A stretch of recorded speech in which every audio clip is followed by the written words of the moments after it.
Hello दोस्तों, स्वागत है आपका हमारे YouTube चैनल पर। प्लीज दोस्तों, आज की कहानी बहुत ही ज्यादा रोमांस भरी स्टोरी है और बहुत ही मजेदार है। प्लीज स्टोरी को लास्ट तक सुनिएगा, बहुत मजा आने वाला है। तो चलिए जल्दी से कहानी शुरू करते हैं। दोपहर का समय था, घर में सन्नाटा पसरा हुआ था। मैं और मेरे देवर, जो हमेशा की तरह छोटे छोटे मुद्दों पर हंसी खुशी बहस करते थे, आज ब्लू फिल्म देखने को लेकर बहस में उलझ गए। वह अपने पसंदीदा एक्शन फिल्म देखना चाहते थे, जबकि मैं रोमांटिक ब्लू फिल्म पर जोर दे रही थी। बात बहस से बढ़कर झगड़े तक पहुंच गई। मैं गुस्से में भर गई थी। मेरी सहन शक्ति जैसे जवाब दे रही थी। उन्होंने चिढ़ाते हुए कुछ ऐसा कह दिया जो मेरे अहंकार को ठेस पहुंचा गया। ताव में आकर मैंने पास रखा तौलिया खींच दिया जो उनके हाथ में था। अचानक इस हरकत से कमरे में एक पल के लिए सन्नाटा छा गया। वह हक्का बक्का रह गए और मुझे भी अपने किए पर तुरंत पछतावा हुआ। मुझे समझ में नहीं आया कि मैं क्या करूं। उनकी आंखों में हल्की नाराजगी थी, लेकिन वह कुछ कहे बिना चुपचाप दूसरे कमरे में चले गए। मैंने महसूस किया कि मेरा यह कदम गलत था। रिश्तों की नींव आपसी समझ और सम्मान पर टिकी होती है, और मैंने उस पल में उसे झकझोर दिया था। थोड़ी देर बाद जब मैंने अपनी गलती स्वीकार करने की हिम्मत जुटाई, तो मैं उनके पास गई। वह अपने फोन पर कुछ स्क्रॉल कर रहे थे, लेकिन जैसे ही मैंने कहा, मुझे माफ कर दीजिए देवर जी, गुस्से में मैंने गलत कर दिया, उन्होंने मुस्कुराकर मेरी ओर देखा। उन्होंने कहा, भाभी, झगड़े तो होते रहते हैं, लेकिन आपका ऐसा गुस्सा पहली बार देखा। खैर, अब मूवी चुनने का फैसला आपके हाथ में है, लेकिन अगली बार मुझसे इतनी जल्दी नाराज मत हुआ कीजिए। उनकी बात सुनकर मैं मुस्कुरा दी और दोनों ने आपस में मूवी के लिए सहमति बना ली। उस दिन मुझे एक बड़ी सीख मिली। रिश्तों में बहसें और झगड़े आम बात हैं, लेकिन इनसे बड़ा है एक दूसरे की भावनाओं को समझना और उनकी कद्र करना। उस घटना ने हमारे रिश्ते को और मजबूत बना दिया। उस दिन के बाद घर में एक अजीब सी खामोशी छा गई। देवर जी और मेरे बीच की हंसी ठिठोली जैसे कहीं गुम हो गई थी। हर बार जब भी हम एक दूसरे के सामने आते, एक असहज चुप्पी माहौल पर हावी हो जाती। मेरे मन में अपराध बोध था और उनके व्यवहार में एक दूरी झलकने लगी थी, लेकिन इस दूरी में कुछ और भी था। रात का समय था, बच्चे सो चुके थे और मेरे पति किसी काम से बाहर गए हुए थे। मैं बालकनी में बैठी चाय पी रही थी जब अचानक देवर जी वहां आ गए। पहली बार मैंने उन्हें इतने शांत और गंभीर देखा। उनके चेहरे पर एक अजीब सा दर्द था, जैसे वह मुझसे कुछ कहना चाह रहे हों, लेकिन शब्द नहीं मिल रहे थे। उन्होंने धीमे से कहा, भाभी, उस दिन जो हुआ उससे मैं नाराज नहीं हूं, पर जाने क्यों कुछ बदल गया है। मैं चौंक गई। उनकी आवाज में एक ऐसी गहराई थी जो मुझे भीतर तक झकझोर गई। मैंने जवाब में सिर्फ क्या कहा। उन्होंने नजरें झुका लीं और कहा, मैंने कभी सोचा भी नहीं था कि एक पल में इतने सारे भाव एक साथ आ सकते हैं। गुस्सा, शर्मिंदगी और शायद कुछ ऐसा भी जिसे मैं खुद समझ नहीं पा रहा। उनकी ये बात सुनकर मेरा दिल तेजी से धड़कने लगा। मैं समझ नहीं पा रही थी कि यह बातचीत हमें किस दिशा में ले जा रही है। मैं बस उनकी ओर देखती रही। उनकी आंखों में कुछ ऐसा था जो मुझे बेचैन कर रहा था। भाभी, उन्होंने फिर कहा, आपसे मजाक करते करते शायद मैंने कुछ ज्यादा ही महसूस करना शुरू कर दिया है। मुझे नहीं पता ये सही है या गलत, लेकिन उन्होंने वाक्य अधूरा छोड़ दिया। मैं समझ गई कि बात अब उस हंसी ठिठोली से बहुत आगे बढ़ चुकी थी। मेरे अंदर गुस्सा, शर्म और अजीब सा डर पैदा हो गया। मैंने उन्हें टोकते हुए कहा, देवर जी, ये सब बेवकूफ़ी है। हम एक ही परिवार का हिस्सा हैं और ऐसी बातें रिश्तों को तोड़ सकती हैं। वह चुप हो गए, लेकिन उनके चेहरे पर एक गहरी उदासी थी। अगले दिन से उनका व्यवहार बदल गया। वह मुझसे कतराने लगे और जब भी हम आमने सामने आते, उनकी आंखों में एक दर्द दिखता था। मुझे समझ नहीं आ रहा था कि इस स्थिति को कैसे संभालूं। एक रात जब मैं अकेली अपने कमरे में बैठी थी, तो मेरे अंदर भी सवाल उठने लगे। क्या मैं भी कुछ ऐसा महसूस कर रही हूं जिसे मैं खुद से छिपा रही हूं? क्या यह भावना महज एक भ्रम है या कुछ और? मेरे मन में हलचल मच गई। आने वाले दिनों में हमारे रिश्ते और जटिल होते गए। हमने एक दूसरे से बात करना लगभग बंद कर दिया, लेकिन हमारी खामोशी भी बहुत कुछ कह रही थी। मैंने खुद को अपने पति और परिवार के प्रति जिम्मेदारियों में व्यस्त रखने की कोशिश की, लेकिन हर बार उनकी आंखों का दर्द और उनकी बात मेरे जहन में गूंजने लगती। एक दिन जब हम अकेले घर में थे, उन्होंने अचानक कहा, भाभी, मैं अब यहाँ ज्यादा दिन नहीं रहूंगा। मैं अपने एक दोस्त के साथ बाहर शिफ्ट हो रहा हूँ। शायद इससे सब कुछ ठीक हो जाए। उनकी यह बात सुनकर मेरा दिल टूट गया, लेकिन मैंने इसे जाहिर नहीं होने दिया।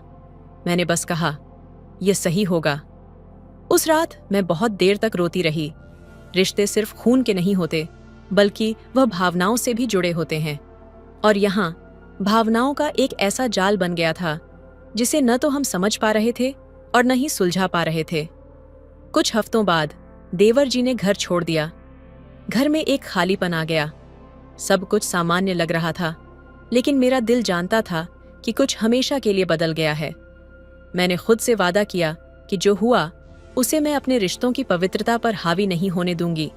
लेकिन कभी कभी जब रात की खामोशी गहरी होती है और मैं अकेले बैठती हूँ, तो उनकी आंखों में छुपे उन अनकहे शब्दों की यादें मुझे बेचैन कर देती हैं। रिश्ते आसान नहीं होते। कभी कभी हम अपनी सीमाएं पार करने लगते हैं, लेकिन उन्हें समझदारी से संभालना ही सही होता है। कुछ बातें दिल में दबा देना ही बेहतर है, क्योंकि उनकी सच्चाई से सामना करने का साहस हमेशा नहीं होता। देवर जी के घर छोड़ने के बाद सब कुछ सामान्य सा लगने लगा था, लेकिन मेरे अंदर एक अजीब सी बेचैनी थी। मैंने खुद को समझाने की कोशिश की कि यह सिर्फ समय का असर है और धीरे धीरे सब ठीक हो जाएगा। पर हर बार जब मैं उनके कमरे के सामने से गुजरती, तो उनके खाली बिस्तर और सूने कमरे की यादें मुझे परेशान कर जातीं। रातों को जब सब सो जाते, मैं उनकी कही बातों को याद करती। उनकी आंखों में जो दर्द था वो मुझे बार बार झकझोरता। क्या मैं भी कुछ ऐसा महसूस कर रही हूँ जिसे मैं स्वीकारने से डर रही हूँ? ये सवाल हर रात मेरी नींद उड़ा देता। एक दिन अचानक उनका फोन आया। उन्होंने कहा, भाभी, आप कैसी हैं? मैंने खुद को संयत रखते हुए कहा, सब ठीक है। तुम कैसे हो? फोन पर उनकी आवाज हल्की कांप रही थी। उन्होंने कहा, मैं ठीक हूं, लेकिन घर की बहुत याद आती है, और आपकी भी। उनकी यह बात सुनकर मेरे अंदर कुछ टूट गया। मैं चुप रह गई। उन्होंने फिर कहा, क्या मैं गलत हूं भाभी? जो कुछ भी मैं महसूस करता हूं, क्या वह सच में गलत है? मैंने हिम्मत जुटाते हुए कहा, हाँ देवर जी, ये गलत है। रिश्तों की मर्यादा को समझना जरूरी है। उन्होंने धीमे स्वर में कहा, मर्यादा के बारे में सोचते सोचते दिल से सच छिपाना आसान नहीं है। मैं जानता हूं कि आपको भी कुछ महसूस होता है, लेकिन आप इसे खुद से छिपा रही हैं। उनकी यह बात सुनकर मैं सुन्न हो गई। मेरे अंदर हजारों भावनाएं उमड़ रही थीं, गुस्सा, अपराध बोध और कहीं न कहीं एक अनकही ख्वाहिश। कुछ हफ्तों बाद मैं अपनी ननद की शादी में गई।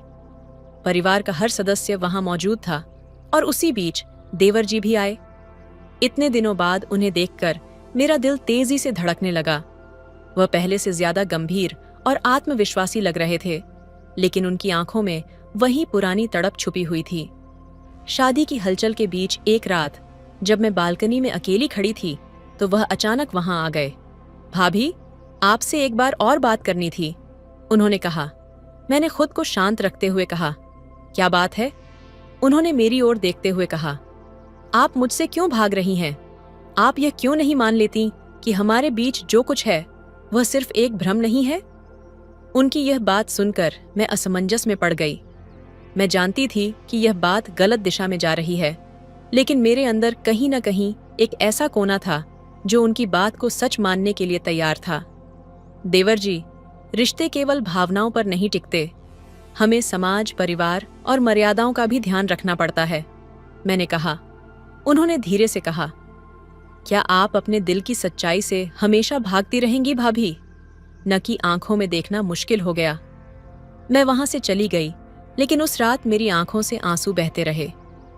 शादी के बाद देवर जी ने हमारे घर आना लगभग बंद कर दिया।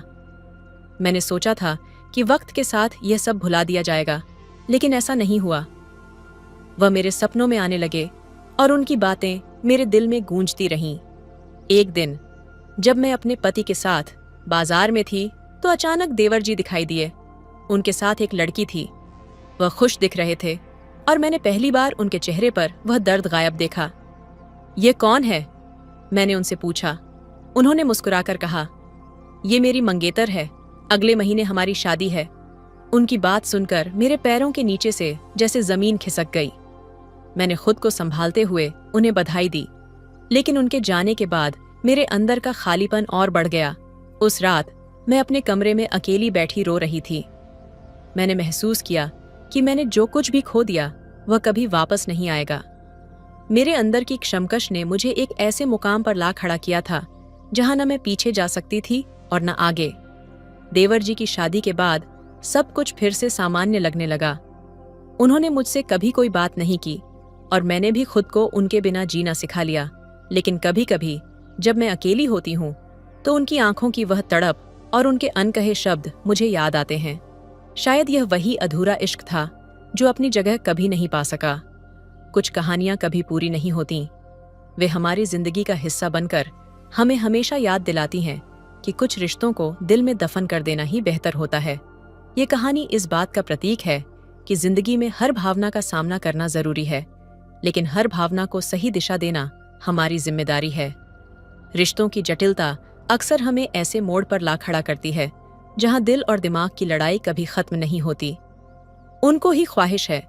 देवर जी की शादी को 6 महीने हो चुके थे। सब कुछ सामान्य लग रहा था। उनके घर आने जाने में कोई कमी नहीं थी और वे अब पहले से ज्यादा खुश और व्यवस्थित दिखते थे। उनकी पत्नी मीरा एक प्यारी और समझदार लड़की थी। वह सबके साथ जल्दी घुल मिल गई थी, लेकिन मेरे मन में जो कुछ चल रहा था वह मुझसे छिपा नहीं रह पा रहा था। हर बार जब मैं उन्हें देखती तो एक अनकहा दर्द मेरे अंदर उठता। मैं खुद से सवाल करती कि यह सब कब खत्म होगा। क्यों मैं अब भी उनकी आंखों में वही अनकही ख्वाहिश देखती हूँ जिसे मैंने दबाने की कोशिश की थी। एक दिन घर में पूजा का आयोजन था।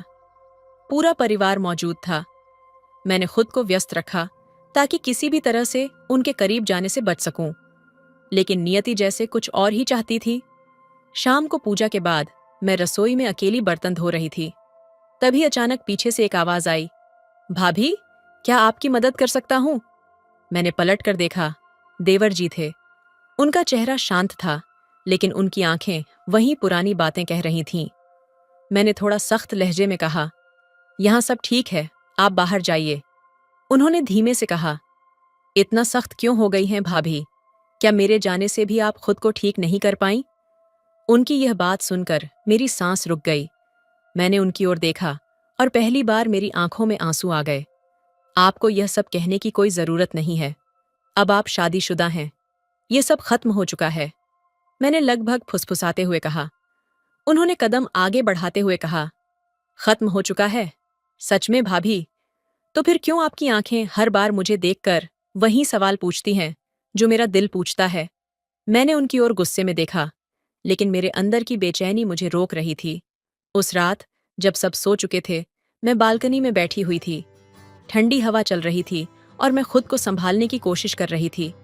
तभी अचानक वह फिर से आ गए। आप इस वक्त यहाँ क्या कर रहे हैं? मैंने कठोरता से पूछा। उन्होंने मेरे पास बैठते हुए कहा, भाभी, यह खामोशी अब मुझे बर्दाश्त नहीं होती।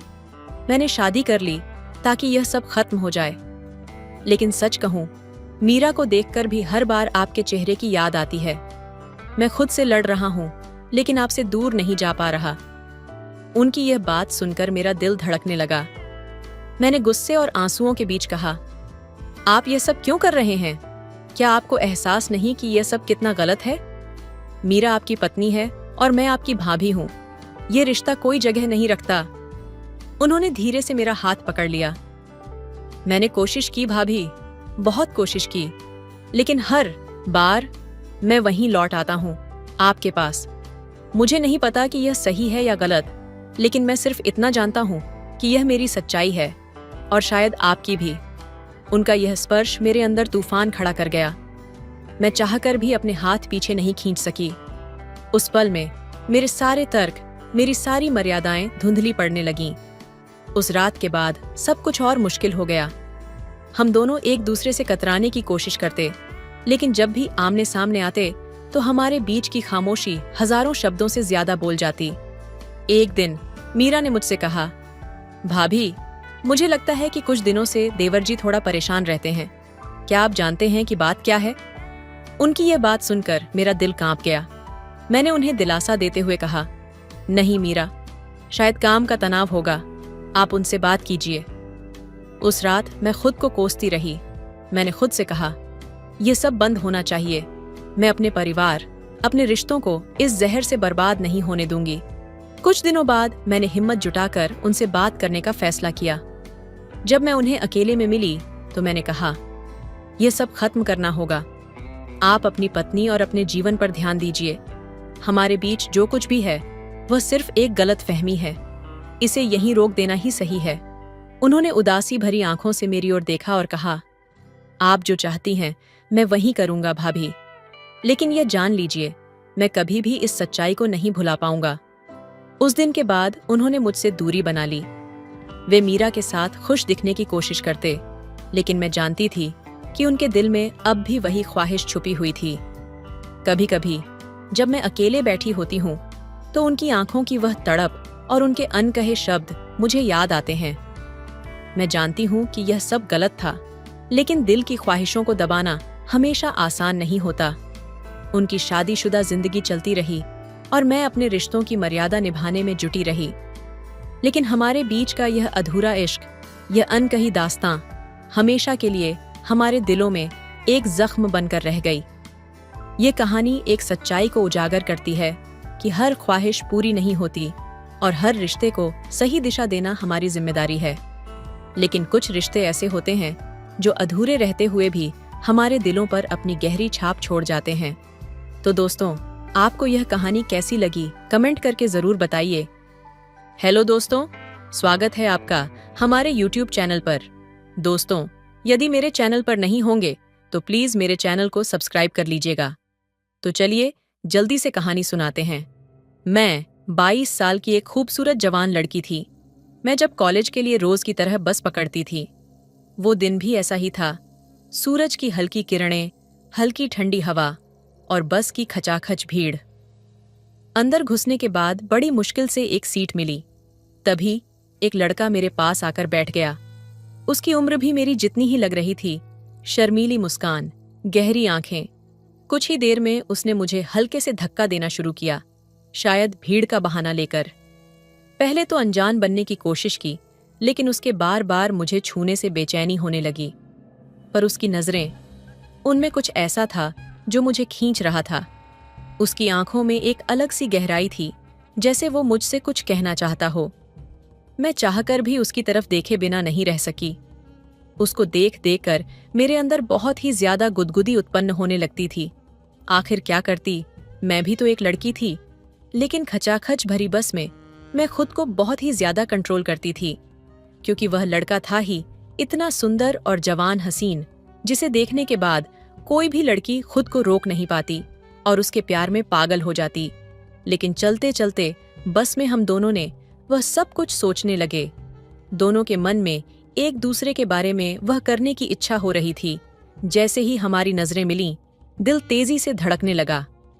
ऐसा लगने लगा कि ये पल बस यहीं रुक जाए।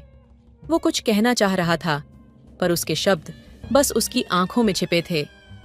मेरी भी आंखों में हल्की सी मुस्कान झलक आई। पहली बार ऐसा महसूस हुआ जैसे किसी अजनबी से इतनी गहरी जुड़ाव हो सकता है। तभी बस ने अचानक जोर से ब्रेक लगाया।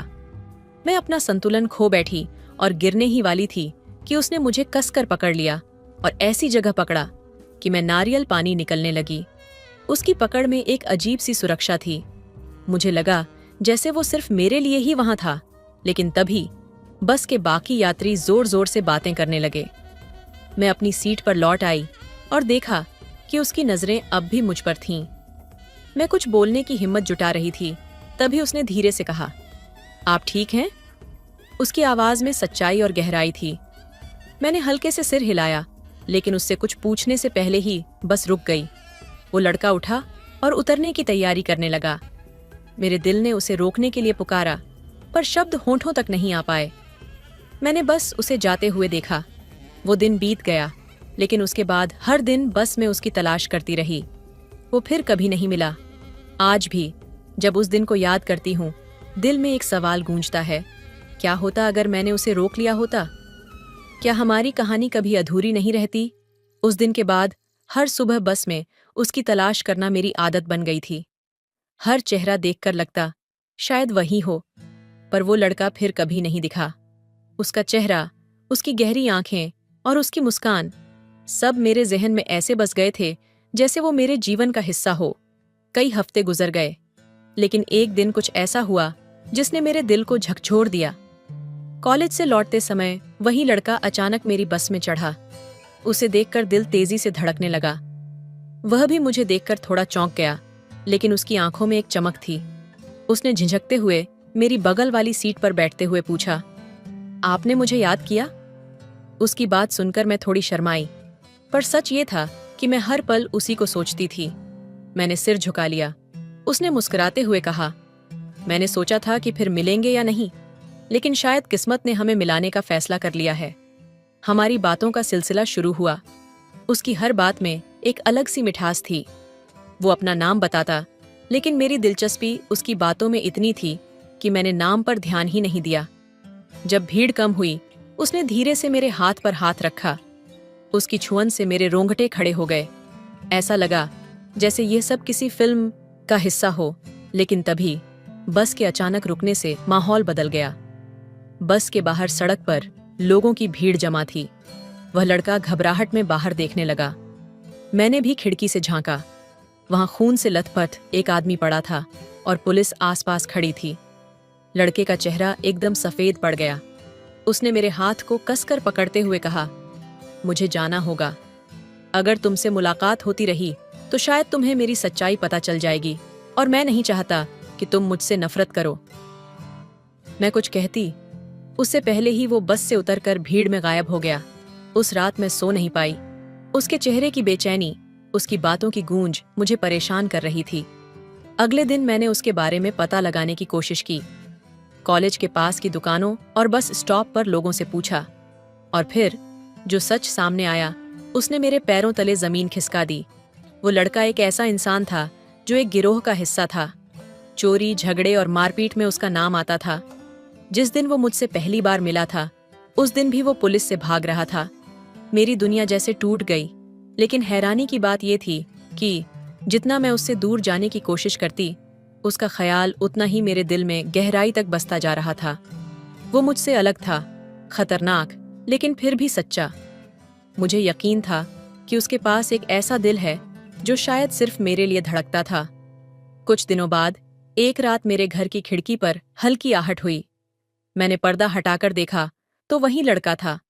उसके चेहरे पर गहरी चोट के निशान थे। उसने फुसफुसाते हुए कहा, मैं सिर्फ तुम्हें एक आखिरी बार देखने आया हूं। मुझे लगा बिना तुम्हें देखे मैं मर जाऊंगा। उसकी हालत देखकर मैं अंदर तक टूट गई। मैंने दरवाजा खोला और उसे अंदर बुला लिया। उसकी आंखों में पानी था, लेकिन फिर भी वो मुस्कुरा रहा था। उसने कहा, मैं जानता हूं कि हमारा साथ मुमकिन नहीं है, पर तुम्हें खोने का डर मुझे जीने नहीं दे रहा। उस रात हम घंटों बात करते रहे। उसने अपने अतीत की सारी सच्चाई मुझे बताई। उसने कहा, मैं इस दुनिया के लायक नहीं हूं, लेकिन तुमने मुझे जीने का एक मकसद दिया है। अगले दिन उसने कहा कि वो खुद को पुलिस के हवाले कर देगा ताकि अपनी गलतियों का प्रायश्चित कर सके। मैंने उसे रोका, लेकिन वो नहीं माना। जाते जाते उसने कहा, अगर किस्मत ने चाहा तो मैं लौट कर आऊंगा, लेकिन अगर नहीं आया तो ये याद रखना कि मेरी हर सांस में तुम थी। वो चला गया, और उसके बाद मैं बस इंतजार करती रही। शायद आज भी करती हूँ। कुछ प्रेम कहानियां सिर्फ दिल में रह जाती हैं, अधूरी और अनकही। उसके जाने के बाद मेरे अंदर एक अजीब सा खालीपन था, जैसे उसने जाते जाते मेरी आत्मा का एक हिस्सा भी साथ ले लिया हो। हर रात जब खिड़की की ओर देखती तो ऐसा लगता जैसे वो अभी भी वहां खड़ा है, अपने उदास चेहरे के साथ। मैं उसकी बातों को याद करके खुद को समझाने की कोशिश करती कि उसने सही किया, लेकिन दिल मानने को तैयार नहीं था।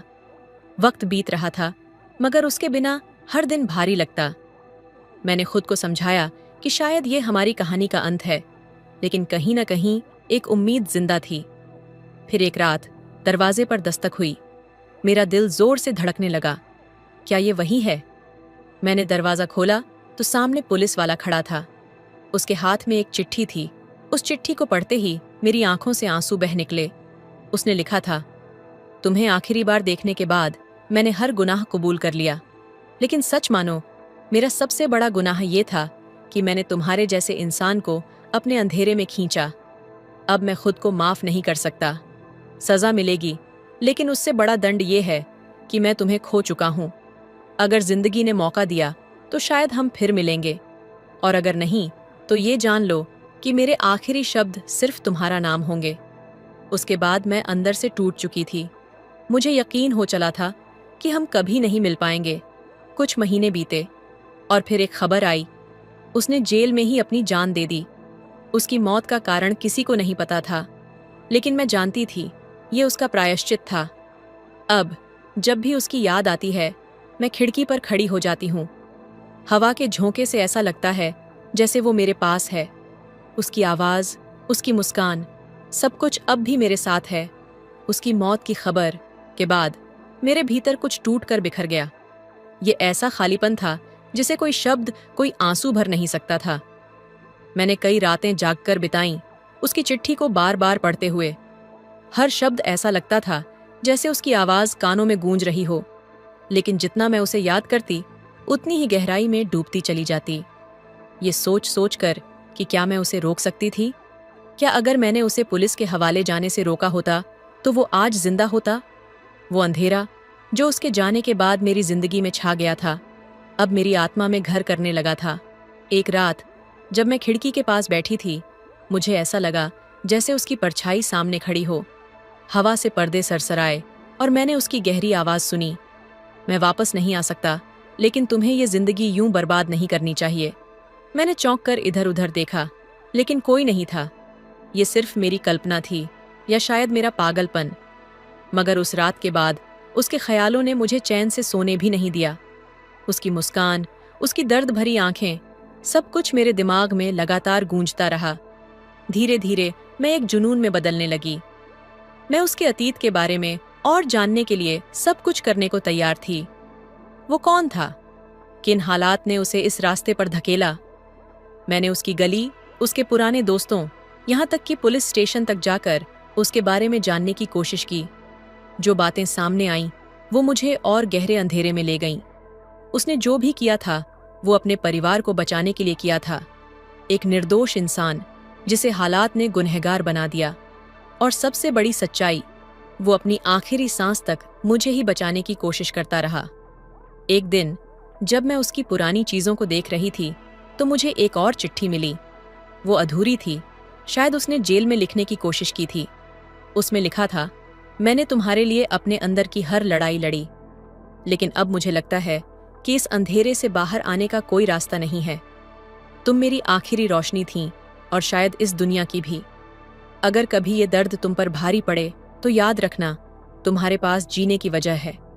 मुझे ये मौका नहीं मिला, लेकिन तुम्हें मिलना चाहिए। उसकी चिट्ठी पढ़कर मैंने महसूस किया कि शायद वो सही कह रहा था, लेकिन मैं उस रोशनी को ढूंढने की कोशिश नहीं कर रही थी। मैं बस उसके दर्द में खोकर खुद को खत्म करने के करीब पहुंच चुकी थी। आज भी जब खिड़की से बाहर देखती हूँ तो मुझे लगता है कि वो कहीं न कहीं मेरी जिंदगी के हर हिस्से में मौजूद है। पर शायद उसकी ये मौजूदगी मुझे जीने नहीं देती, बल्कि और डुबो देती है। शायद मेरी कहानी का अंत भी वहीं होगा जहां उसकी कहानी खत्म हुई थी। लेकिन उससे पहले मुझे अपने सारे सवालों के जवाब चाहिए। क्यों उसे इस दुनिया ने इतना दर्द दिया? क्यों उसने मुझे इस अधूरी प्रेम कहानी में अकेला छोड़ दिया?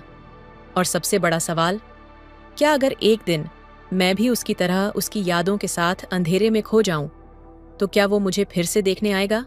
उसकी आखिरी चिट्ठी पढ़ने के बाद मैं और भी ज्यादा बिखर गई। ऐसा लग रहा था जैसे उसकी हर लिखी हुई बात मेरे दिल पर एक नई चोट कर रही हो। उसके शब्द मेरे भीतर गूंजते रहे, लेकिन उनके पीछे का दर्द कहीं ज्यादा गहरा था। मैंने खुद को समझाने की कोशिश की कि उसकी मौत के बाद मुझे आगे बढ़ना चाहिए, लेकिन सच कहूं तो मैं आगे बढ़ना नहीं चाहती थी। हर दिन, हर पल उसकी यादें मुझे अंदर से खा रही थीं। उसकी मुस्कान, उसकी दर्द भरी आंखें, और वो रात जब उसने कहा था, अगर किस्मत ने चाहा तो मैं लौट कर आऊंगा। मुझे लगता था कि शायद किस्मत ने हमारी कहानी अधूरी ही लिखी थी, और इस अधूरेपन ने मेरी जिंदगी को ठहराव दे दिया। एक रात जब बारिश हो रही थी, मैं उसी खिड़की के पास बैठी थी जहां से मैंने उसे पहली बार देखा था। हर बूंद जो कांच पर गिरती मुझे उसकी वो फुसफुसाहट याद दिलाती जब उसने कहा था कि बिना मुझे देखे वो मर जाएगा। मैं खिड़की से बाहर देख रही थी, जैसे कहीं वो आकर फिर से कहेगा कि वो लौट आया है, लेकिन वो खिड़की अब हमेशा के लिए खाली थी। धीरे धीरे मैंने खुद को उसकी यादों में खोने देना शुरू कर दिया। मैं अब खाना भूलने लगी थी।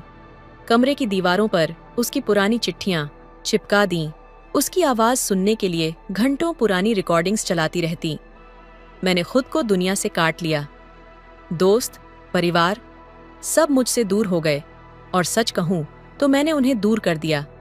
उसके बारे में पता लगाने की मेरी कोशिशें भी अब जुनून बन गई थीं।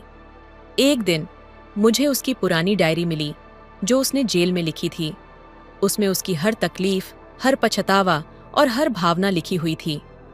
एक पन्ने पर उसने लिखा था, मुझे मरने से डर नहीं लगता।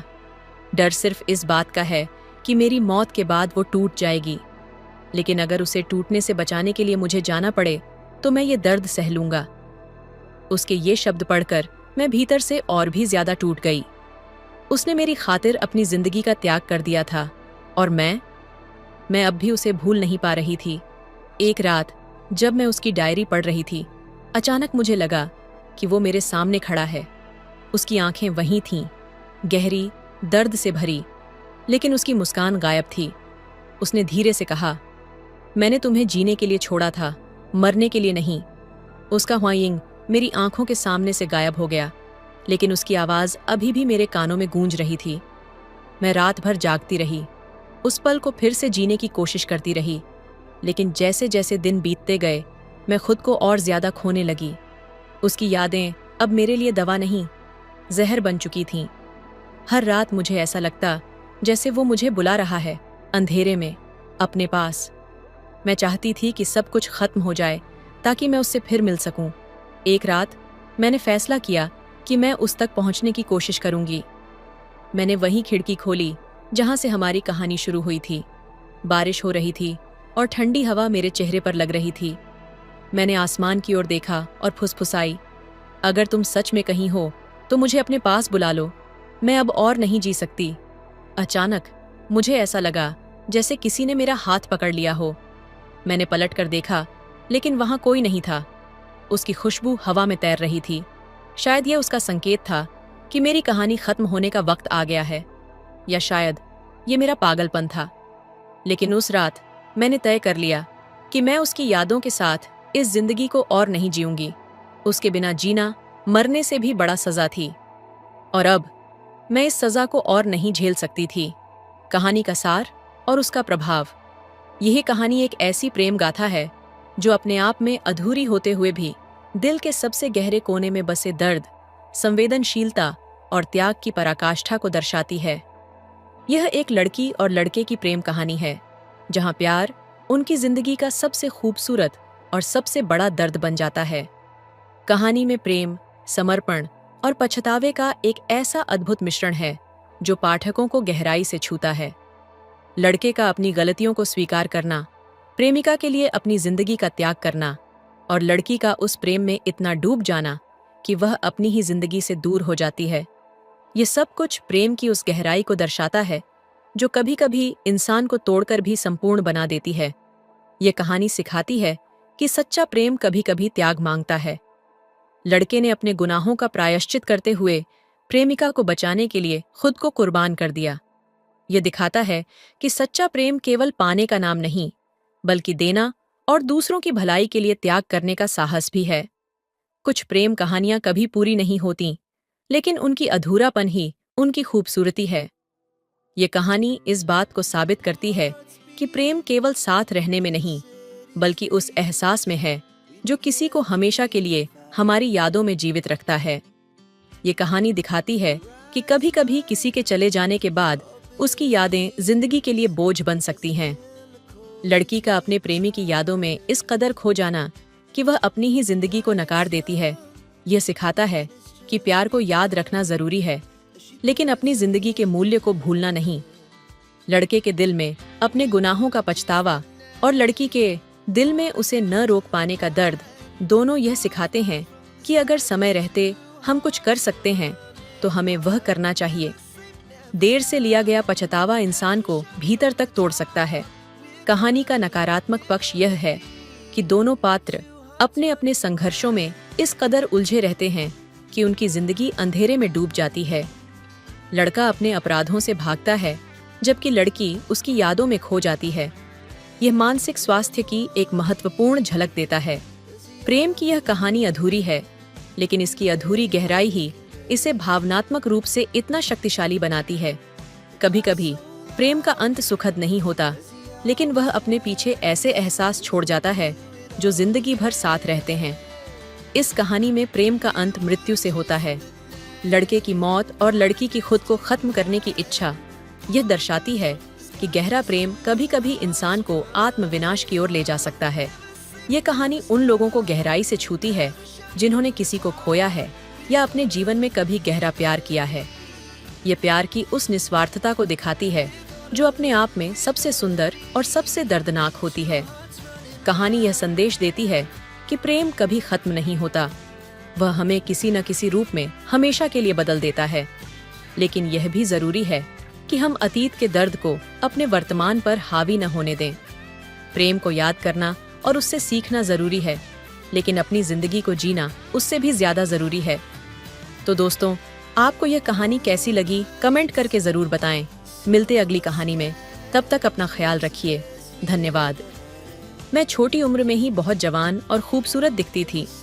मेरी उम्र सिर्फ 14 साल थी, लेकिन मेरा जिस्म भरा हुआ था और मैं 20 साल की लड़की लगती थी।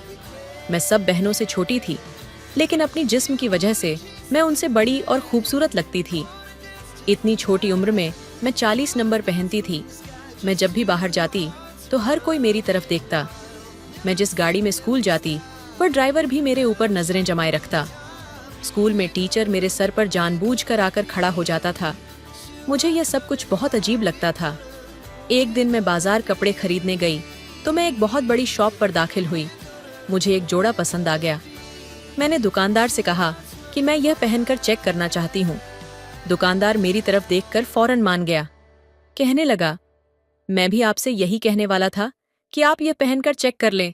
मेरे घर वाले बाहर बेंच पर बैठे हुए थे। मैं चेंजिंग रूम में कपड़े पहनने लगी। दुकानदार मेरे पास आ गया और मेरे मुंह पर हाथ रख लिया। कहने लगा, आवाज मत निकालना, मैं तुम्हें यह सूट फ्री में दूंगा। बस तुम्हें 5 मिनट अपने दोनों मेरे मुंह में। हेलो दोस्तों, स्वागत है आपका हमारे YouTube चैनल पर। दोस्तों, आपसे विनती है कि मेरी चैनल को सब्सक्राइब कर लीजिएगा और कहानी को लास्ट तक सुनिएगा। आज की कहानी बहुत ही अच्छी है, तो चलिए कहानी सुनाते हैं। मेरा नाम सिमरन है। मेरी उम्र तकरीबन 14 साल थी। मैं अभी अभी नई नई जवान हो रही थी और जवानी की दहलीज में कदम रख रही थी। लेकिन मेरा जिस्म दूसरी लड़कियों की तरह नहीं था, तो मेरे जिस्म का नाजुक हिस्सा 14 साल की उम्र में भी बहुत ज्यादा बड़ा और हसीन था। मेरे घर वाले हर वक्त मुझे डांटते रहते थे। मेरी माँ और बहन मेरे पीछे ही पड़ी रहती थीं और मुझे बहुत ज्यादा बातें सुनाया करती थीं। छोटी सी उम्र में ही मेरे सर पर इतना बड़ा दुपट्टा ओढ़ दिया गया था। मैं अभी सही तरह से दुपट्टा भी संभाल नहीं सकती थी। जब मेरा दुपट्टा गिर जाता तो मेरी माँ मुझे बातें सुनाती और कभी कभार एक हाथ लगा भी देती कि तुम्हें जरा भी अक्ल नहीं है, तुमसे दुपट्टा भी नहीं संभाला जाता, दुपट्टा ठीक से लिया करो, बेशर्म कली की। लेकिन उनकी बातें मेरे समझ में नहीं आती थीं। उनकी बातें मेरे सर से ऊपर गुजर जाती थीं। मुझे समझ नहीं आता था कि वह बार बार मुझे दुपट्टा लेने के लिए क्यों कहती रहती है। लेकिन मुझे बहुत तकलीफ होती थी जब वह मुझे सारा दिन लान तान करती रहती थी और अक्सर मुझे मारती भी थी। और मुझे इस बात की हैरान गोइथोंग संगीतने के बावजूद भी सबसे खूबसूरत और बड़ी दिखाई देती थी। जैसी जैसी मेरी उम्र बढ़ती जा रही थी, मेरा कद काठ और जिस्म भी बढ़ता जा रहा था। अपने जिस्म में इतनी सारी तब्दीलियां देखकर मुझे कुछ अजीब फील होता था। मेरी दूसरी बहनें दुबली पतली थीं। मैं जिस स्कूल में पढ़ती थी वहां पर मेरी सहेलियां भी मेरी जैसी नहीं थीं। वह भी बिल्कुल नॉर्मल लड़कियों की तरह होती थीं। मेरी उम्र की लड़कियां भी बिल्कुल ऐसी नहीं थीं। मेरी माँ को हर वक्त मेरी फिक्र लगी रहती थी। मेरी हम उम्र लड़कियां स्कूल में दुपट्टा लेकर नहीं आती थीं, लेकिन मेरी माँ मुझे सख्ती से दुपट्टा लेकर जाने देती थीं। मैं माँ से बहुत बार कहती कि माँ, मुझसे दुपट्टा ओढ़ा नहीं जाता, और मेरी सहेलियों भी बिना तो दुपट्टे के ही स्कूल आती है। मुझे दुपट्टे की वजह से बहुत गर्मी लगती है, लेकिन मेरी माँ चिल्लाकर बोली, गर्मी गई भाड़ में, तुम ये चादर जरूर लोगी, ऐसा ना हो तुम्हारी वजह से हमें कोई परेशानी झेल ना पड़े। मेरी माँ मुझे हर वक्त डांट रहा। मेरी बाकी बहनों से तो वह प्यार से बात करती, लेकिन मुझ पर हर वक्त चिल्लाती रहती। फिर हमारी स्कूल से छुट्टियां हो गईं, क्योंकि ईद करीब थी। आज चांद रात थी। हमारे सारे घर वाले बाजार जाने का प्रोग्राम बना रहे थे। मैंने अपने माँ बाप से कहा कि मैं भी आपके साथ बाजार चलूंगी, तो उन्होंने फौरन कह दिया कि तुम बिल्कुल नहीं जाओगी, तुम्हें घर पर ही रहना होगा। चांद रात को बाजार में बहुत रश होता है और बहुत सारे बुरे बुरे लड़के फिरते रहते हैं।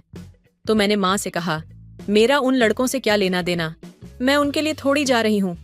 मैं तो बाजार आपके साथ घूमने के लिए जा रही। जाहिर है ईद है, मुझे अपने लिए कुछ चीज भी लेनी है। अभी मैं अपने माँ से यह बात कर रही थी कि मेरी बहन झट से बोली हूँ कि अगर हम तुम्हें अपने साथ बाजार ले गए तो बाजार के सारे बुरे लड़की तेरे पीछे पड़ जाएंगे और सबकी नजर तुझ पर ही होगी। जब सारे लोग तेरी तरफ देख रहे होंगे तो हमें भी शर्मेजी उठानी पड़ेगी। इसलिए तुम घर में ही बैठी रहो। तुम्हें जिस भी चीज की जरूरत है तुम हमें बता दो, हम तुम्हें वह बाजार से ला देंगे। मुझे चीजों की जरूरत नहीं थी, मुझे बाजार घूमने का शौक था। मैं घर से बाहर निकालकर थोड़ा एंजॉय करना चाहती थी, लेकिन मेरी बहनें और माँ ने मुझे बाजार जाने से इनकार कर दिया। मैं रोती हुई अपने कमरे में चली गई। मुझे उनकी बात सुनकर बहुत दुख हुआ कि आखिर इन सब में मेरा क्या कसूर है। मैं आईने के सामने खड़ी रोने लगी। मैं अपने आप को गौर से देखने लगी। मेरा इसमें कोई कसूर नहीं था कि मेरे घर वाले मेरे साथ इस तरह का बर्ताव कर रहे थे। मुझे तो खुदा ने ही ऐसा बनाया था। इंसान के हाथ में थोड़ी होता है कि किसी का जिस्म दुबला पतला होता है, किसी का कद छोटा होता है, तो किसी का बड़ा। मेरे फ्रंट का साइज बड़ा था, तो इसमें मेरा क्या कसूर था। मेरी माँ तो मुझे ढंग से कुछ खाने पीने भी नहीं देती थी। मुझे खट्टी चीज खाने का बहुत शौक था, लेकिन माँ मुझे खाने नहीं देती थी। मुझे अचार और इमली खाने का बहुत शौक था, लेकिन घर वाले ये सारी चीज मुझसे छुपा कर रखते थे कि पहले ही तूने खा खा कर अपना जिस्म बहुत बड़ा कर लिया है। अगर तू यह चीज और ज्यादा खाएगी तो बहुत बड़ी भैंस बन जाएगी। यह सुनकर मुझे बहुत दुख होता था। एक दिन मेरी खाला की बेटी घर आई हुई थी। उसने मुझसे एक अजीब तरह की बात कह दी। वह मुझसे कहने लगी कि जिस तरह का तुम्हारा जिस्म हो रहा है ना, तुमसे कोई लड़का शादी नहीं करेगा। उसकी बात सुनकर मुझे बहुत गुस्सा आया। मैं फौरन गुस्से से खड़ी हुई और उसकी आंखों में आंखें डालकर देखने लगी, लेकिन इतने में मेरा दुपट्टा गिर गया। हम लोग एक कजन की शादी में आए हुए थे। वहां पर मौजूद सब लोग देखकर मुझे हैरान हो गए। लोगों ने मेरी माँ से अजीब तरह के सवाल करना शुरू कर दिया। हमारे रिश्तेदार कहने लगे, आप लोग ज्यादा आते जाते भी नहीं हैं और अपनी इस बेटी को तो कहीं पर भी नहीं ले जाते। कहीं आपने इसकी शादी तो नहीं कर दी और आपने किसी को बताया भी नहीं, और फिर यह तलाक लेकर वापस आ गई है। मेरी माँ उनसे कहने लगी कि आप किस तरह की बातें कर रही हैं। मेरी बेटी तो अभी कुंवारी है, उसकी तो अभी शादी की उम्र भी नहीं हुई। मुझे यह सारी बातें सुनकर बहुत ज्यादा दुख हुआ। उस दिन के बाद से मम्मी ने भी मुझे किसी की शादी पर ले जाना बंद कर दिया। हालांकि यही तो वह उम्र थी जब इंसान शादियों पर जाकर एंजॉय करता है, अच्छे अच्छे कपड़े पहनता है और खूब खाना खाता है। लेकिन मेरी माँ ने तो मेरा कहीं भी आना जाना बंद कर दिया। जैसे जैसे मैं बड़ी होती जा रही थी, मेरे लिए और ज्यादा मुसीबतें बढ़ने लगीं। मुझे कपड़े भी बहुत जल्दी तंग हो जाते थे, इसलिए नए कपड़े लेने पड़ते थे, जिस पर माँ मुझे डांट थी कि तेरा बाप कोई बहुत बड़ा रईस नहीं है जो तुझे हर 4 महीने बाद नया जोड़ा लेकर दे। मैं इस तरह की सारी बातें सुन सुनकर तंग आ चुकी थी। मेरी एक क्लासमेट थी, वह मेरी बहुत अच्छी दोस्त थी। उसका भाई दुबई रहता था। एक दिन मैंने उससे से बात की। उसने मुझसे कहा कि एक दवा होती है जिससे यह मसला हल हो सकता है। अगर तू वह मेडिसिन खा ले तो तू भी बाकी लड़कियों की तरह नॉर्मल हो जाएगी। लोगों की बातें सुन सुनकर मेरे दिमाग में एक बात बैठ चुकी थी कि मैं नॉर्मल नहीं हूँ। मैंने उसे कहा कि प्लीज मेरी मदद करो, प्लीज मुझे वह मेडिसिन ला दो, मैं तुम्हें जितने पैसे कहोगी ला दूंगी। ये कहकर मैं पुरसुकून हो गई। 2-3 बाद एक दिन माँ मेरे पास आई और कहने लगी, तुम्हारे लिए एक रिश्ता आया है, मुझसे कहने लगे कि तुम तैयार रहना। मैं हैरान हो गई। हालांकि मुझसे बड़ी अभी बहनें थीं, अभी उनकी शादी नहीं हुई थी और मैं सबसे छोटी थी, तो मुझे क्यों सबसे पहले ब्याह रहे थे। मैं उनके लिए एक तरह का बोझ थी। जल्द से जल्द वह मुझसे जान छुड़वाना चाहते थे। माँ की बात सुनकर मैं बिल्कुल खामोश हो गई। मैं माँ से झगड़ा नहीं करना चाहती थी, क्योंकि वह मेरी माँ थी, लेकिन उन्हें शायद इस बात का एहसास नहीं था कि मैं भी उनकी बेटी हूँ, और वह भी। सबसे छोटी छोरी बेटियां तो बहुत लाडली होती हैं, लेकिन मेरे लिए ऐसा कुछ नहीं था। सबसे ज्यादा बातें में ही सुन रही थीं। अपने वजूद की वजह से पता नहीं मुझे क्या क्या सहाना पड़ रहा था। इसलिए घर वाले मेरे जिस्म की वजह से ही मेरी शादी सबसे पहले करना चाहते थे। शाम को मैंने काला जोड़ा पहन लिया। मेरी माँ मेरे कमरे में आई और मुझे देखा। मैंने कहा, माँ, मैं कैसी लग रही हूँ? यकीनन मैं बहुत खूबसूरत लग रही थी, क्योंकि काला रंग मुझ पर बहुत जचता था। मेरी माँ ने मेरी बात का जवाब देने की बजाय मुझसे एक सवाल पूछ लिया। तुमने इस सूट के साथ यह दुपट्टा क्यों लिया है? मैंने कहा, इसके साथ यही दुपट्टा है। मैंने कहा, यह बहुत छोटा है। माँ ने दूसरी बहन को आवाज दी कि दूसरा दुपट्टा लेकर आओ, वह इस सूट के साथ चल जाएगा। मेरी बहन दूसरा दुपट्टा लेकर आई तो वह बहुत बड़ा था। मैंने माँ से कहा कि माँ, ये बहुत बड़ा दुपट्टा है। माँ कहने लगी कि बड़ा है तो क्या हुआ, तेरा जिस्म छोटा है क्या? जितना बड़ा तेरा जिस्म है वह इतने बड़े दुपट्टे में ही छुपे। उन्होंने मुझे इस तरह लपेटा कि मेरा चेहरा ही बस नजर आ रहा था। 10 मिनट बाद मुझे चाय लेकर बाहर जाना था। लड़के वाले आ चुके थे। वह लोग माँ से बातें कर रहे थे। इतने में मेरी बहन मेरे पास आई और कहने लगी कि यह लोग तो जॉइंट फैमिली वाले हैं, इनका घर तो मर्दों से भरा हुआ है, तेरा वहां पर क्या बनेगा? तुझे तो अपने आप को छुपा कर रखना पड़ेगा। मेरी बहन मेरा मजाक उड़ा रही थी और जिस तरह से वह मुझ पर हंस रही थी, उसकी हंसी मेरे दिमाग को अजियत दे रही थी। मुझसे यह सब कुछ बर्दाश्त नहीं हो रहा था। 10 मिनट के बाद मैं चाय लेकर बाहर गई तो उन्होंने मुझसे जिस अंदाज से देखा था, उनके रद्द अमल बहुत अजीब था। लेकिन जैसे ही मैं सोफे पर बैठी तो मेरा दुपट्टा कुछ सरक सा गया, क्योंकि मुझसे इतना बड़ा दुपट्टा संभाल नहीं जाता था। दुपट्टा गिरने की वजह से उनकी नजर मेरे जिस्मों पर पड़ गई तो उनकी एक औरत माँ से कहने लगी, बहन, क्या आपकी बेटी की शादी पहले भी हो चुकी है? तो मेरी माँ ने कहा कि नहीं, इसकी शादी कहाँ से हुई है, यह तो सबसे छोटी है। असल में बड़ी वाली पढ़ाई में बहुत लायक है, तो हम चाहते हैं कि वह पढ़ाई करती रहे और कुछ बन जाए, उसके बाद उसकी शादी करवा देंगे। लेकिन वह कहने लगे कि यह तो हमें शादीशुदा लग रही है, ये तो 2-3 बच्चों की माँ लग रही है। गैर शादीशुदा लड़की तो बहुत पतली होती है, लेकिन आपकी बेटी का जिस्म जिस तरह का जिस्म नजर आ रहा है, ऐसे लग रहा है कि जैसे ये 2-3 बच्चों की माँ है और इस वक्त भी हाला लग रही है। मेरी माँ ने कहा कि ऐसी नहीं, कोई बात नहीं है, हम आपको कसम देने के लिए तैयार हैं। अब इससे से ज्यादा और क्या हो सकता था। उन्होंने कहा कि नहीं, हमें तो मामला ही कुछ और लग रहा है। हमारा इकलौता बेटा है, हमारा बेटा बहुत लाडला है। आजकल तो लोग ठीक ठाक लड़कियों की ही मुंह भर भर के बातें करते हैं। अगर हम आपकी बेटी को ब्याह कर ले गए तो सारी जिंदगी लोगों के ताने सुनने पड़ेंगे। हम आपसे माफी चाहते हैं। मुझे उनके इनकार सुनकर बहुत दुख हुआ। हमारे मोहल्ले में अक्सर लोग अगर लड़की को ना पसंद करते तो वह मुंह पर कुछ नहीं कहते, बल्कि इतना कह देते हैं कि वह फोन पर बता देंगे। लेकिन उन्होंने तो मुझे मुंह पर ही इनकार कर दिया था। वह लोग तो चले गए, लेकिन माँ ने मेरी पिटाई करना शुरू कर दी। तेरे इतने सारे रिश्ते रिजेक्ट हुए हैं, लेकिन इस दफा जो मुझे बातें सुनने को मिली है, मैं जिंदगी भर नहीं भूलूंगी। मैं एक अच्छी औरत हूँ, सारी जिंदगी में इज्जत से गुजारी है, लेकिन सिर्फ तेरी वजह से मुझे ऐसी ऐसी बातें सुनने को मिल रही हैं।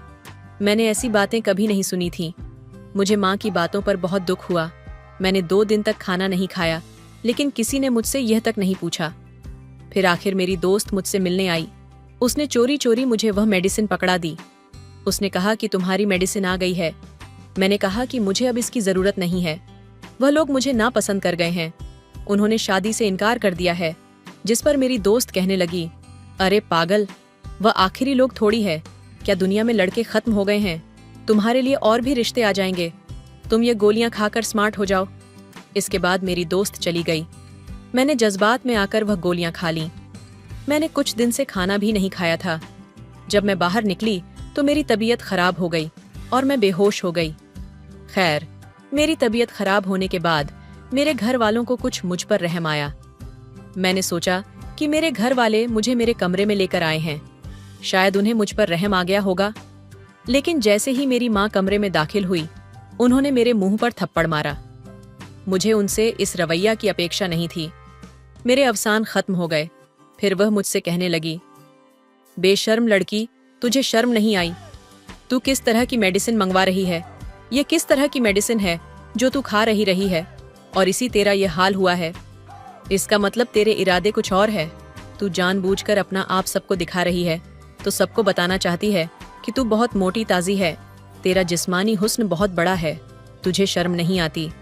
ऐसा करते हुए मुझे तुझसे ऐसी उम्मीद नहीं थी, मुझे अपनी माँ से इस तरह की उम्मीद नहीं थी। कुछ भी हो जाता, मगर उनको यह सब नहीं करना चाहिए था। अब तो मैं अपनी माँ की तरफ देख भी नहीं रही थी, बस रोए जा रही थी। माँ ने वह गो बाथरूम में फेंक दी और पानी बहा दिया। मैं रोए जा रही थी, लेकिन मेरी माँ ने मुझे देखा तक नहीं। इस बात को कहीं दिन गुजर गए। सब घर वाले मुंह से नाराज थे। कोई मुझे खाना भी नहीं पूछता था, मुझसे बात भी नहीं करता था। ऐसा लगता था कि मैं मेंटली मरीज बन जाऊंगी और पागल हो जाऊंगी। फिर मेरे लिए एक रिश्ता आया। लड़की की माँ देखने आई, लेकिन लड़की की माँ अकेली मुझे देखने आई थी, लेकिन उसकी आंखें कमजोर थीं। मैं चुपचाप उनके सामने बैठी रही और मैंने अपने आप को चादर में छुपाए रखा। उनके जाने के बाद मेरी बहनें मेरा और ज्यादा मजाक बनाने लगीं कि अगर मेरी सांस की आंखें कमजोर ना होती तो वह भी तुझे ना करके जाती, उसे क्या पता तेरा जिस्म कैसा है कैसा नहीं। मैंने उनकी किसी भी बात का जवाब नहीं दिया। मैंने अपने लिए लड़ना छोड़ दिया था, क्योंकि मुझे पता था कि शादी के बाद मुझे और भी बुरे हालात का सामना करना पड़ सकता था। न जाने मेरा पति मेरे साथ क्या करेगा। मैंने सब कुछ सुनने की आदत बना ली थी। जब मेरी शादी की तैयारी चल रही थी तो मेरी सास ने मेरे लिए बहुत सारे कपड़े बनाकर भेजे। मेरी सास मुझसे बहुत प्यार से बातें करती थी। मेरी सास ने बताया कि एक दफा कपड़े पहन कर देख लो। मेरी बहन के मुंह से निकल गया कि अभी तो शायद पूरे आ भी जाएंगे, लेकिन बाद में हो सकता है कि तंग हो जाए। मेरी सास ने कहा कि तुम ऐसी बातें क्यों कर रही हो? तुम्हें दुल्हन के साथ ऐसा मजाक नहीं करना चाहिए, तुम्हें उसका दिल नहीं दुखाना चाहिए। मेरी सास मेरी बहन को डांट रही थी। मुझे अपनी सास की बातें सुनकर बहुत खुशी हुई। चलो, कोई तो मेरे हक में बोला। मेरी बहन का ऐसा चेहरा हो गया था जैसे मेरी सास ने उसकी बहुत बेइज्जती कर दी हो। मुझे पहली बार ऐसा लगा था कि कोई तो है जो मेरा साथ दे रहा है, लेकिन मेरी सास की नजर कमजोर थी। अगर वह मुझे देख लेती तो शायद वह मेरा साथ ना देती। मैंने अपने पति की तस्वीर देखी हुई थी, वह दिखने में स्मार्ट लगते थे। मेरी सास ने मुझे बताया कि उनका एक ही बेटा है, वह बहुत जज्बाती और गुस्से वाला है, इसलिए मुझे ऐसी लड़की चाहिए जो सब्र कर सके। आज मेरी शादी की रात थी। मेरा पति आने वाला था। मुझे मालूम था कि मेरा पति मुझे देखकर बहुत बुरा भला कहेगा। मुझे उसकी बातें सुननी पड़ेगी। सारी जिंदगी यह सब कुछ बर्दाश्त करना पड़ेगा। मेरे पति ने कमरे में कदम रखा। उसने अपनी शेरवानी उतारकर एक टेबल पर रख दी। इस वक्त वह सलवार कमीज में था। मेरे पति ने मेरा घूंघट हटाया और मेरी तारीफ करने लगा। कहने लगा कि तुम बहुत खूबसूरत हो। मुझे संगीत। हैरान गोइथोंग फोन पर किसी से बात कर रहे थे। शायद उन्हें कोई मुबारकबाद दे रहा था।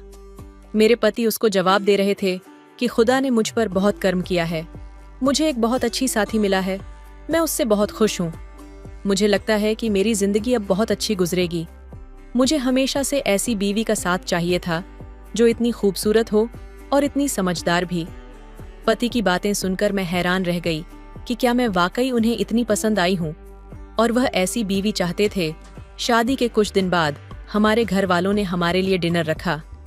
मैं अपने पति के साथ तैयार होकर अपने घर पहुंचे तो मेरी माँ ने मुझे फौरन देखकर कहा, तुमने ये कैसे कपड़े क्यों पहन रखे हैं? मैंने अपनी माँ से कहा कि आपको ये सब कहने की अब जरूरत नहीं है, मैंने बहुत अच्छे कपड़े पहने हुए हैं और मेरे पति को ये पसंद है। मेरी माँ मेरी तरफ हैरान गोइथोंग। संगीत। मेरे पति ने मेरी माँ की तरफ देखा तो कहा, क्या बात है आंटी, कोई परेशानी है? उन्होंने कहा, नहीं बेटा, हम खाना खाने बैठे तो मेरी दूसरे बहनें भी मौजूद थीं। मेरी पति ने उनके सामने मेरी तारीफ की। उसने कहा कि जब से यह मेरी जिंदगी में आई है, मेरी जिंदगी मुकम्मल हो गई है। मैं बहुत खुश हूँ।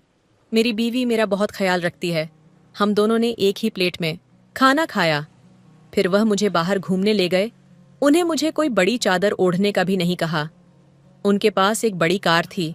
उन्होंने कहा कि गाड़ी में ही तो बैठना है। मेरे पति मेरे साथ बहुत अच्छी तरह से पेश आ रहे थे। बार बार मुस्कुराकर मेरी तरफ देख रहे थे। वह हर थोड़ी देर बाद मेरे कान में सरगोशी करते और हम दोनों हंसते थे। माँ और मेरी बहन हम दोनों को अजीब तरह से देख रही थी। वह हैरान हो रही थी कि इसके पति ने तो इसे हाथ का छाला बनाकर रखा हुआ है, और यह शादी के शुरू में ही नहीं हुआ। आज हमारी शादी को 7 साल हो गए हैं। मेरे 3 बच्चे हैं और आज भी मेरे पति का रवैया मेरे साथ वैसा ही है। हम लोग बहुत खुश हैं। जो अच्छे लोग होते हैं उनको किसी बात से फर्क नहीं पड़ता। मेरे माँ और बहनों ने मेरे दिल पर बहुत जख्म लगाए, पर मेरे पति ने वह सारे जख्म भर दिए। मैं शादी से पहले बहुत दुख झेले थे, लेकिन मेरे पति ने उन दुखों को सुखों में बदल दिया। और यह सब कुछ सिर्फ मेरी सास की वजह से मुमकिन हुआ है, जिन्होंने मेरे पति की इतनी अच्छी तरबियत की है। मेरे 2 बेटे और 1 बेटी हैं। मेरे 2 बेटे और मैं अपने बेटों की भी ऐसी तबीयत करूंगी जो प्यार मुझे मेरी माँ से नहीं मिला, वह प्यार मैं अपनी बेटी को दूंगी। और जो परवरिश मेरी सास ने मेरे पति की है, वह मैं अपने बेटों की करूंगी। पति ने वह सारे जख्म भर दिए जो कभी दिल में गहरे घाव की तरह थे। शादी से पहले जो कड़वाहट और अकेलापन था, वह अब सुकून और खुशियों में बदल चुका है। इस बदलाव की जड़ें मेरी सास की परवरिश में थीं, जिन्होंने अपने बेटे को इंसानियत, प्यार और समझदारी का पाठ पढ़ाया। अब मेरी दुनिया मेरे पति और मेरे 3 बच्चों के इर्द गिर्द सिमटी हुई है। 2 बेटे और 1 बेटी। हर दिन उनके साथ बीतता है तो लगता है जैसे जिंदगी ने मुझे दूसरा मौका दिया हो।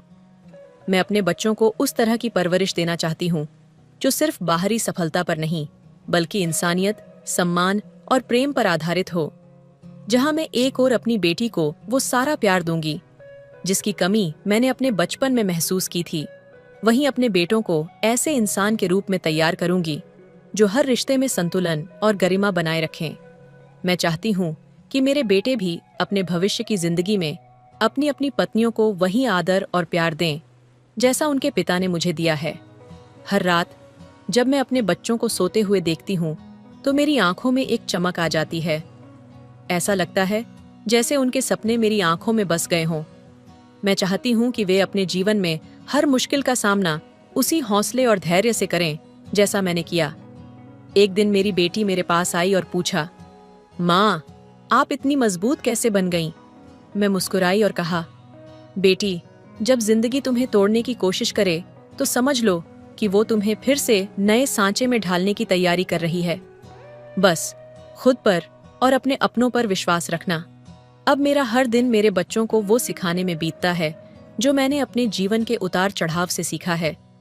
मेरी कहानी सिर्फ मेरे दर्द से शुरू हुई थी, लेकिन अब यह उम्मीद और प्यार का ऐसा सिलसिला बन चुकी है जो मेरी आने वाली पीढ़ियों को भी रोशनी दिखाएगी।